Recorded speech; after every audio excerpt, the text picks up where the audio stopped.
ഊയലാടും ചെല്ലപ്പൈങ്കിളി എന്റെ ബാലഗോപാലനെ എണ്ണ തേപ്പിക്കുമ്പം പാടടേ ഓലത്തുമ്പത്തിരുന്നൂയലാടും ചെല്ലപ്പൈങ്കിളി എന്റെ ബാലഗോപാലനെ എണ്ണ തേപ്പിക്കുമ്പം പാടടേ ചൊല്ലി നാവേറാരുതേ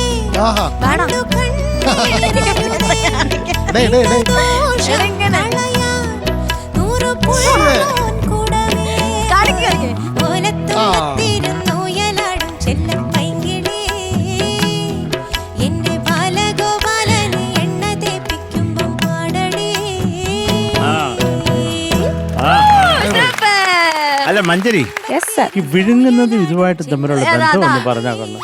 ചൊല്ലി നാവേറരുതേ കണ്ട് കണ്ണേറരുതേ. ഈ കണ്ണേറ് കൊണ്ടാണോ ഈ കുട്ടി നന്നായി പാടുന്നതിന്റെ ഇടയിൽ വിഴുങ്ങി പോകുന്നത്? ഓ മകളെ, ഇനി ഒന്നും പറ്റത്തില്ല കേട്ടോ. അതെ, ഒരു പുള്ളോത്തിയെ കണ്ട് പാടിച്ച പോലായി. അങ്ങനെ എന്റെ മെബൂട്ടന് വേണ്ടിയിട്ട് ഞാൻ ഈ പാട്ട് അങ്ങ് ഡെഡിക്കേറ്റ് ചെയ്തു. മേലാൽ ഇവിടെ വന്നിട്ട് ഇനി ഒന്നും വിഴുങ്ങരുത്. ഇല്ല.